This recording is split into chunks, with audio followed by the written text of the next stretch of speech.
ఆంధ్రప్రదేశ్లో పోలింగ్ ముగిసింది. ఫలితాలు రావాల్సి ఉంది. ఇందుకోసం జూన్ 4 వరకు వేచి చూడాలి. ఈలోపు ఏ పార్టీ గెలుస్తుందన్న అంశంపై జోరుగా బెట్టింగ్స్ సాగుతున్నాయి. పందెం రాయుళ్లు కాయ్ రాజా కాయ్ అంటున్నారు. వందల నుంచి వేలు, వేల నుంచి లక్షలు, లక్షల నుంచి కోట్లు దాటిపోయాయి. ఎన్డీఏ కూటమిదే అధికారమని కొందరు పందాలు కడుతూ ఉంటే వైసీపీ పవర్ నిలబెట్టుకుంటుందని బెట్టింగ్స్ కడుతున్నారు. ఏపీలో బెట్టింగ్ బాబులపై inside story. Andhra Pradesh assembly parliament ఎన్నికలు ముగియటంతో బెట్టింగ్ బాబులు జోరు పెంచారు. ఆన్లైన్, ఆఫ్లైన్ వేదికలుగా బెట్టింగ్ ముఠాలు పెద్ద సంఖ్యలో ఫలితాలపై కోట్ల రూపాయలు పందాలు వేస్తున్నాయి. వైసీపీ విజయంపై ఎప్పుడూ ధీమాగా ఉండే కడప బెట్టింగ్ టీం సైతం ఫ్యాన్ పార్టీపై పర్ఫార్మెన్స్ పై వెనకడుగు వేయటం గమనించదగ్గ విషయం. సీఎం జగన్, టీడీపీ జాతీయ ప్రధాన కార్యదర్శి లోకేష్ మెజార్టీ, కడప ఎంపీ అభ్యర్థులపై ఎక్కువగా బెట్టింగ్ చేస్తున్నారు. పార్టీలు, నేతలు గెలుపు కోసం సర్వశక్తులు ఒడ్డినట్టే అదే స్థాయిలో బెట్టింగ్ టీమ్ స్పీడ్ పెంచాయి. ఊరించే ఆప్షన్లు, బుక్కీలు, పందెం రాయల ముందు ఉంచుతున్నారు. ఇటీవల వచ్చిన జాతీయ, ప్రాంతీయ మీడియా సంస్థల సర్వేలు ఆధారంగా పందేలు వేస్తున్నారు. రాష్ట్రంలోని కడప, భీమవరం, ప్రొద్దుటూరు సత్తా మార్కెట్ కు ప్రధాన అడ్డాలు. National exchange, 7 hills, covers political బెట్టింగ్.com, bookish.com వంటి వెబ్సైట్లలో ఫంటర్లు ఆప్షన్లు ఇస్తారు. భీమవరం, కడప బెట్టింగ్ బ్యాచ్లు సొంతంగా సర్వేలు చేసుకుని వాటి ఆధారంగా సత్తా మార్కెట్లో ట్రెండ్స్ నడుపుతున్నాయి. బెట్టింగ్ యాప్స్ అన్ని తెలుగుదేశం కూటమి మ్యాజిక్ మార్క్ దాటి ప్రభుత్వాన్ని ఏర్పాటు చేస్తుందన్న అంచనాకు వచ్చాయి. ఎన్టీఏ కూటమి మెజార్టీ సీట్లు సాధిస్తుందనే ధీమాతో బెట్టింగ్స్ జరుగుతున్నాయి. అందుకే ఏ పార్టీ అధికారంలోకి వస్తుందనే ఆప్షన్లో బెట్టింగ్ చాలా తక్కువగా ఉంది.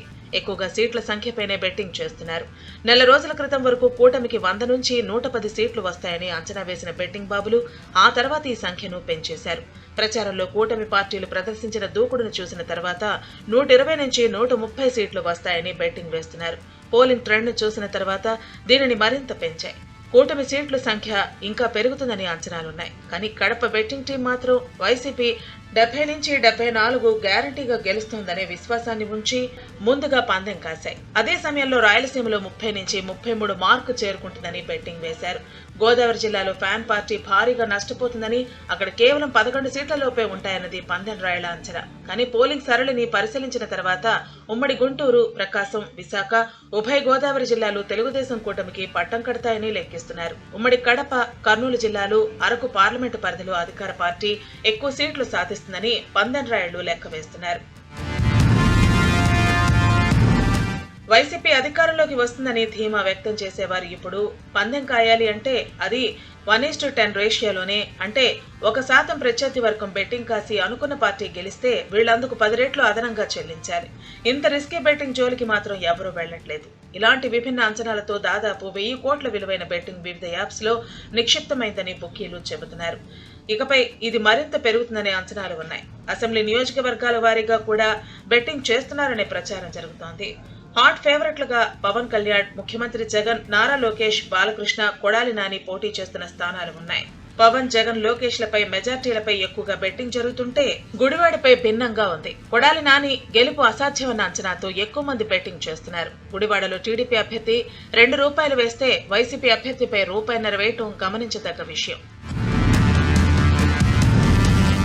కడప ఎంపీ సీటు ఎవరు గెలుస్తారనే అంశంపైన ప్రత్యేక పందెం నడుస్తోంది. బెట్టింగ్ సర్క్యూట్లో కడప లోక్సభపై దాదాపు 40 కోట్లు ఉంచినట్లు బెట్టింగ్ వర్గాలు చెబుతున్నాయి. ఇక్కడ సీఎం జగన్ సోదరి, ఏపీసీసీ చీఫ్ షర్మిల సాధించే ఓట్లపైన బెట్టింగ్ చేయడం గమనించదగ్గ విషయం. పైగా పులివెందుల్లో జగన్ మెజార్టీ గతం కంటే తగ్గుతుందనే అంశంపైన మరో బెట్టింగ్ సాగుతోంది. తెలుగుదేశం అధినేత చంద్రబాబు పోటీ చేస్తున్న కుప్పం సీటుపై మాత్రం దాదాపు ఎవరూ బెట్టింగ్ చేయడం లేదని చెబుతున్నారు. రాష్ట్ర రాజకీయాల్లో సంచలనం సృష్టించిన నేతలు, ప్రజాదరణ ఉన్న నాయకులు, వివాదాల్లో చిక్కుకున్న ప్రజాప్రతినిధులు బరిలో ఉన్న 10 నియోజకవర్గాల్లో ఎక్కువ బెట్టింగ్స్ జరుగుతున్నాయి. పిఠాపురం, భీమవరం, మంగళగిరి, గుడివాడ, ఉండి, కాకినాడ సిటీ, రాజోలు, విజయవాడ తూర్పు, నగరి, ధర్మవరం స్థానాల్లో ఎక్కువగా బెట్టింగ్ జరుగుతున్నాయి. మరికొన్ని స్థానాల్లో కూడా బెట్టింగ్స్ జరుగుతూ ఉన్నాయి. Nellore rural, Chirala, Darsi, Guntur west, Vijayawada central, Rajanagaram, Rajahmundry, Vizag east పైగా కూడా బెట్టింగ్స్ వేస్తున్నారు. అలాగే అవనిగడ్డ, మచిలీపట్నం, సత్తెనపల్లి, గురజాల, ఆళ్లగడ్డ, నందిగామ, మైలవరం, పోలవరం కూడా పందాలు జరుగుతున్నాయి. కూటమి వైసీపీ అభ్యర్థుల గెలుపు ఓటములపై లక్షల్లో పందాలు కాస్తున్నారు. పిఠాపురంలో జనసేనాని పవన్ కళ్యాణ్ మెజార్టీపై పందాలు జరుగుతున్నాయి. పోలింగ్ ట్రెండ్ ను పరిశీలించిన తర్వాత వైసీపీ నేతలు వెనక్కి తగ్గుతున్నారు. మధ్యవర్తుల దగ్గర డబ్బు ఉంచిన వారు కమిషన్ తీసుకుని సొమ్మును వెనక్కి ఇవ్వమని ఒత్తిళ్లు తెస్తున్నట్టు సమాచారం. బెట్టింగ్ మొత్తంపై కూడా వెనక్కి తగ్గుతున్నారు. ఆంధ్రప్రదేశ్లో పోలింగ్ సరళిని పరిశీలించిన రాజకీయ విశ్లేషకులు అధికార మార్పిడి జరిగే అవకాశం ఉందనే అంచనాకొచ్చారు. భారీ పోలింగ్, ఓటర్లలో కనిపించిన ఉత్సాహాన్ని గమనిస్తే ఎన్డీఏ కూటమికే విజయావకాశాలు ఉన్నాయని భావిస్తున్నారు. ప్రజలు తరలివచ్చి ఓటు హక్కును వినియోగించుకోవడం మార్పునకు సంకేతమంటున్నారు. ఏపీలో భారీ పోలింగ్పై ఇన్సైడ్ స్టోరీ. ఆంధ్రప్రదేశ్లో పోలింగ్ ముగిసింది. పోటీ చేసిన అభ్యర్థులు భవిష్యత్ ఎలక్ట్రానిక్ ఓటింగ్ యంత్రాల్లో నిక్షిప్తమై ఉంది. యావత్ ప్రపంచంలో ఉన్న తెలుగు ప్రజలు ఓటింగ్ జరిగిన తీరుతెన్నుల్లో పరిశీలించారు. పార్టీలతో పాటు ప్రజలు ఒక అంచనాకు వచ్చారు. గెలుపుపై ఆయా పక్షాల నేతలు ఎవరికి వారే ధీమాతో ఉన్నారు. విజయం తమదేనని చెబుతున్నారు. కానీ భారీగా జరిగిన పోలింగ్ మార్పునకు సంకేతం అనే అంచనాలు ఉన్నాయి. రాజకీయ విశ్లేషకులు కూడా ఇదే విషయం చెబుతున్నారు. 5 ఏళ్ల వైసీపీ పాలనతో విసిగిపోయిన ప్రజలు కసితీరా ఓటేశారని భావిస్తున్నారు. విధ్వంస పాలనకు చర్మగీతం పాడే అవకాశాలే ఎక్కువగా ఉన్నాయని చెబుతున్నారు. ఎన్నికల ప్రచారంతో పాటు పోలింగ్ సరళిని పరిశీలించిన వారు రాష్ట్రంలో అధికార మార్పిడి తప్పదనే అంచనాకు వచ్చారు. టీడీపీ, జనసేన, బీజేపీ కూటమి పార్టీలు మొదటి నుంచి దూకుడుగా క్యాంపెయిన్ చేశాయి. పార్టీ అగ్రనేతల నుంచి కార్యకర్తల వరకు ఎవరికి వారు సుడిగాలి పర్యటనలతో ప్రచారం హోరెత్తించారు. ప్రధాని మోదీతో కలిసి కూటమి పార్టీలు, నేతలు కొన్ని చోట్ల ఉమ్మడిగా ప్రచారం చేశారు. ఈ ఏడాది మార్చి 17న పల్నాడు జిల్లా చిలకలూరిపేట సమీపంలోని బొప్పెడిలో నిర్వహించిన బహిరంగ సభకు ప్రజలు భారీగా తరలివచ్చారు. ప్రధాని మోదీ, సీఎం జగన్ నేతృత్వంలోని వైసీపీ ప్రభుత్వాన్ని టార్గెట్ చేశారు. ఆ తర్వాత రాజమండ్రి, అనకాపల్లి, రాజంపేట పార్లమెంటు సీటు పరిధిలోని కలికిరిలో మోదీ బహిరంగ సభలు జరిగాయి. చివరగా విజయవాడలో రోడ్ షో నిర్వహించారు. అన్ని బహిరంగ సభల్లోనే వైసీపీ విధ్వంసం పాలనపై మోదీ విరుచుకుపడ్డారు.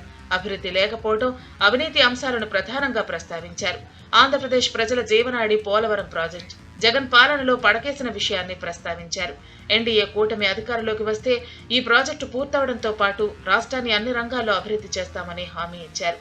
డబుల్ ఇంజన్ సర్కార్తోనే ప్రగతి సాధ్యమనే విషయాన్ని గుర్తు చేశారు. ప్రధాని భరోసాతో ఓటర్లలో మార్పు వచ్చిందనే విశ్లేషణలు ఉన్నాయి. ఇక టీడీపీ అధినేత చంద్రబాబు ప్రజాగళం, జనసేనాని పవన్ కళ్యాణ్ సభలు, ర్యాలీలకు జనం పోటెత్తారు. వీరు ప్రసంగాలు ప్రజల నుంచి ప్రతిస్పందన వచ్చింది. అధికార పార్టీ అరాచకాలు, అభివృద్ధి లేకపోవడం, రోడ్ల దుస్థితి, అప్పులు, ఉపాధి లేక యువత, కార్మికులు వలసపోవటం, పరిశ్రమలు తరలిపోవటం వంటి అంశాలను ప్రధానంగా ప్రస్తావించడం ప్రజలను ఆలోచనలోకి నెట్టాయి. ఇక సీఎం జగన్ సభలకు ప్రజలు పెద్దగా రాలేదు. సంక్షేమం, విపక్షాలపై విమర్శలు మినహా అభివృద్ధి విషయం ఊసే ఎత్తలేదు. ప్రసంగాలు కూడా ప్రజలను పెద్దగా ఆకట్టుకోలేదనే విశ్లేషణలు ఉన్నాయి. జనంలో వచ్చిన మార్పునకు వీటిని కూడా సంకేతాలుగా భావిస్తున్నారు. ఈ మార్పు టీడీపీ, జనసేన, బీజేపీ కూటమికి అనుకూలమనే అంచనాకు రాజకీయ విశ్లేషకులు వచ్చారు.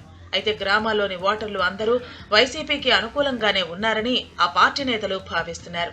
జనం ఎన్డీఏకి కొట్టారా, ఫ్యాన్ పార్టీని ఆదరించారా అనే విషయాలు తెలియటానికి జూన్ 4 వరకు వేచి చూడాలి.